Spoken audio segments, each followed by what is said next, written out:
Don't just live for tomorrow, or just live in yesterday. Just be glad for all you have that's in today. And though you've come through many obstacles. Hey everyone, Connie here, and welcome to my blind reaction to Tinkerbell and the Lost Treasure, the second movie of the Disney Fairies Tinkerbell movies.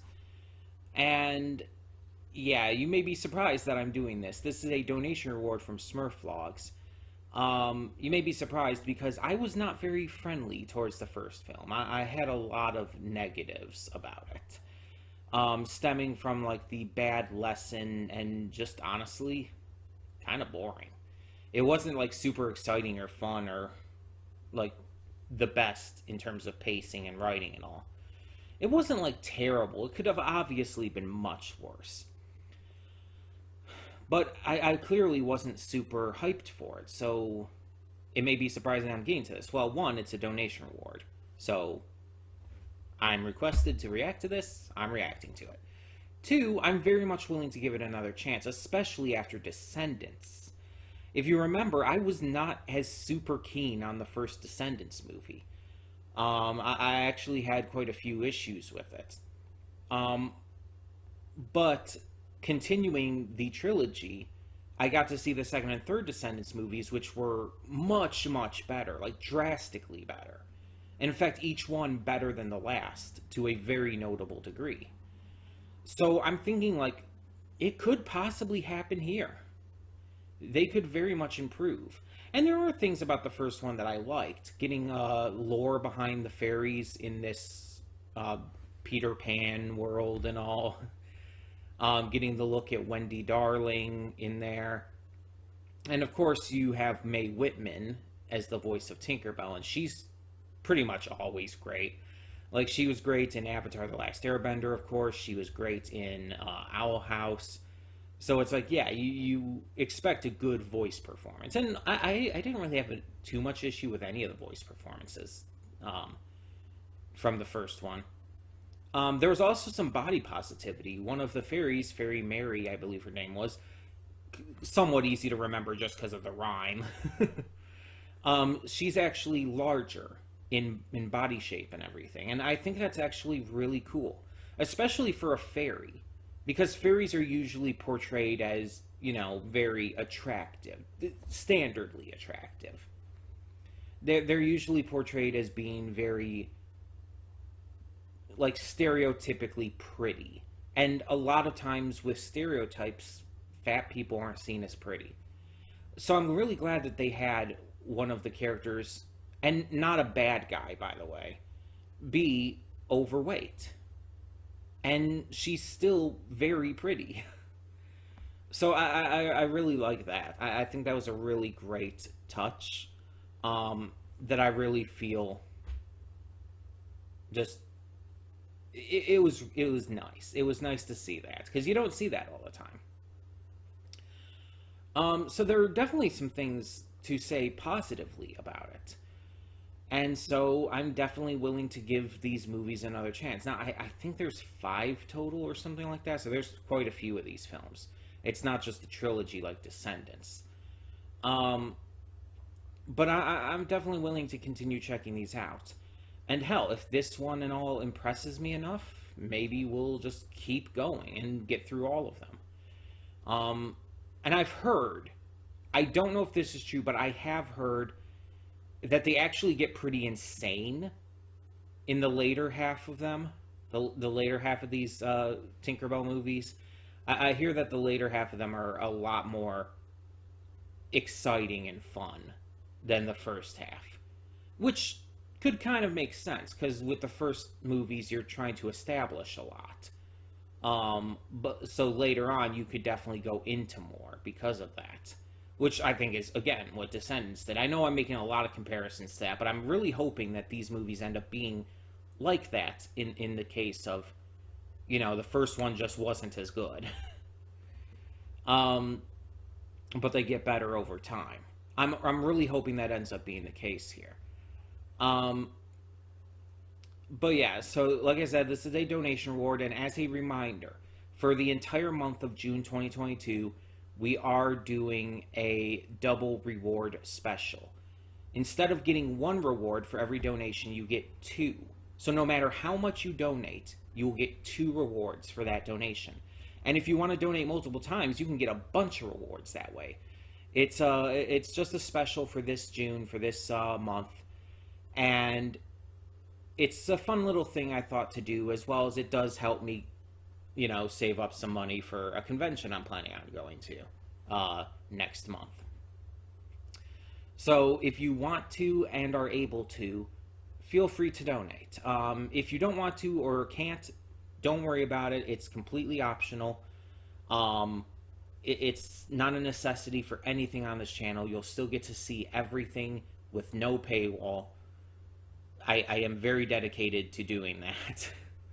So, yeah, no worries if you can't. But if you are able to, any amount works. If you're able to and if you want to. Any amount works. You can donate anything and get your rewards.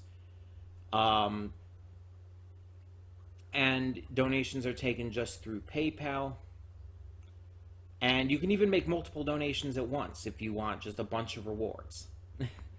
Rewards can obviously be movies, they can be shows, they can be something on YouTube. As long as I haven't seen it, pretty much anything is fair game. It can be adult content, it can be more child content, whatever you want. No restrictions, really. Except for maybe one or two things that I just won't react to. But that's very, very few and far between.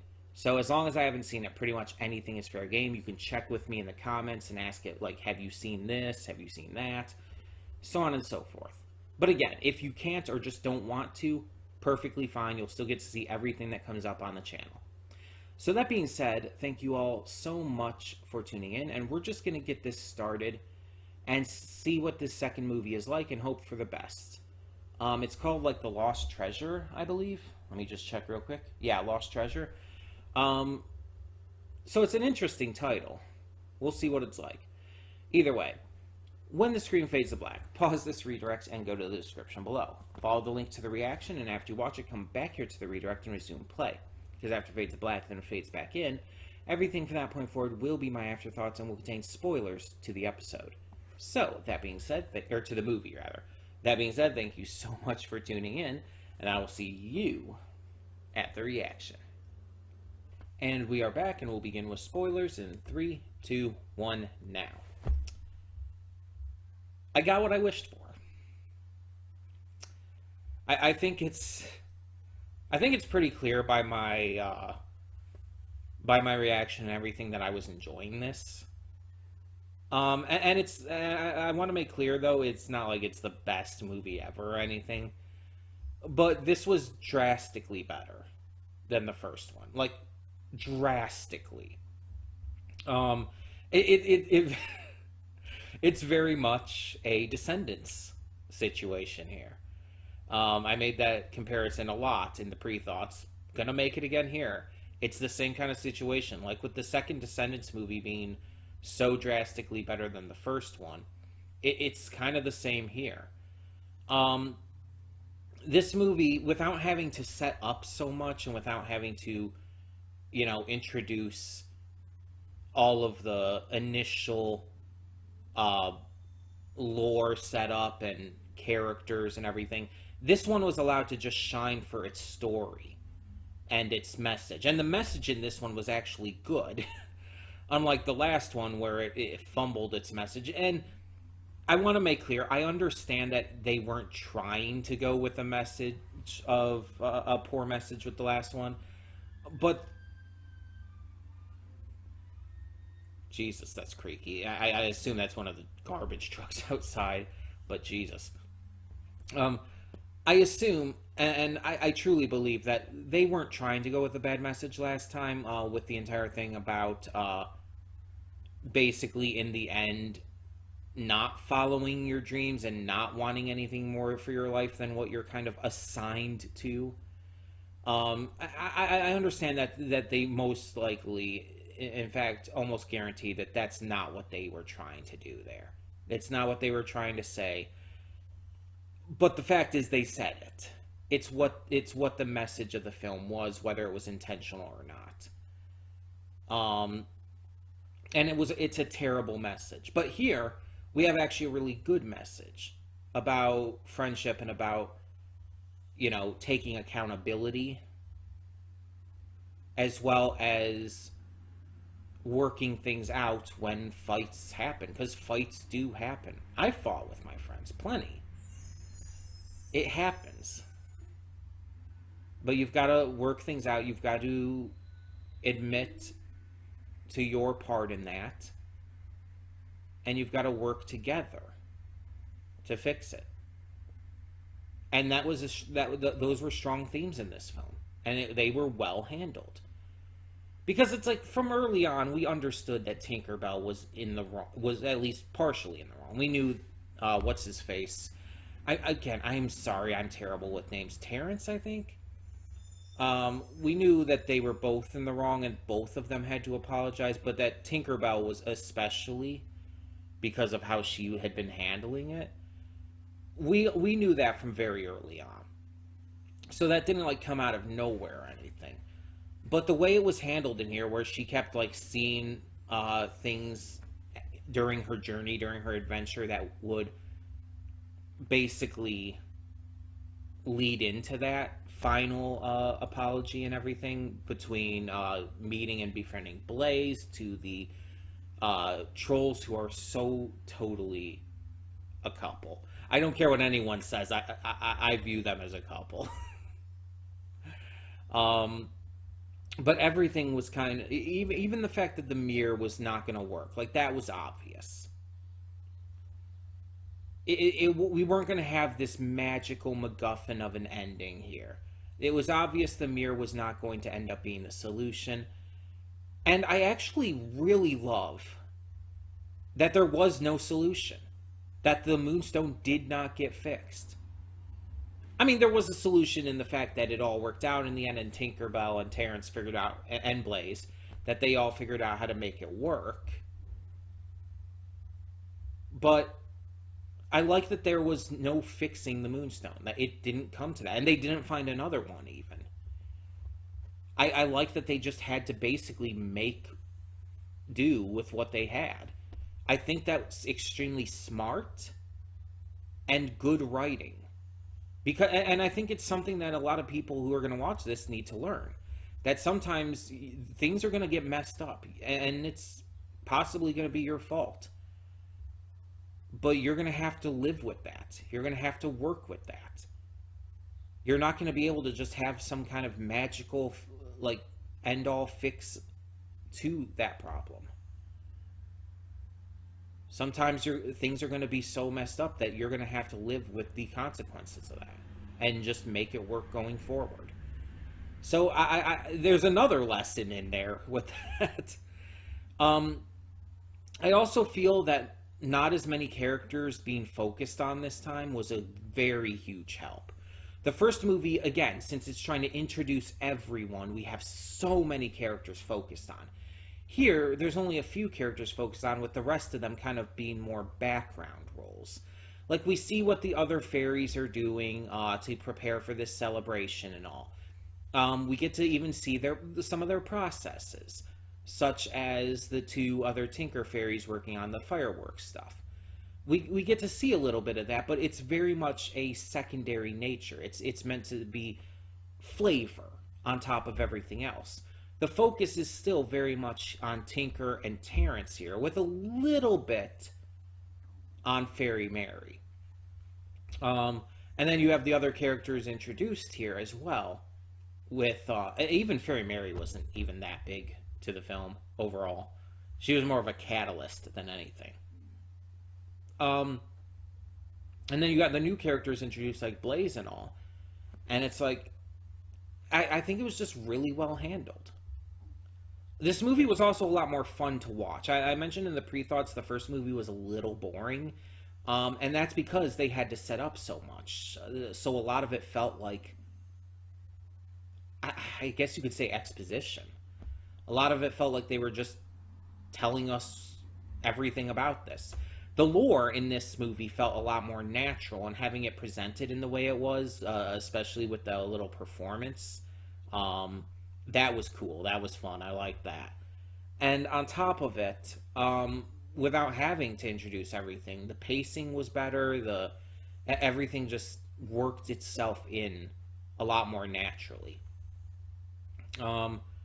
It really felt like this movie just like took everything from the first that was good and expanded upon it while cutting back on the stuff that was not as good, the stuff that was weaker. They cut that stuff back, and even to some cases cut it out.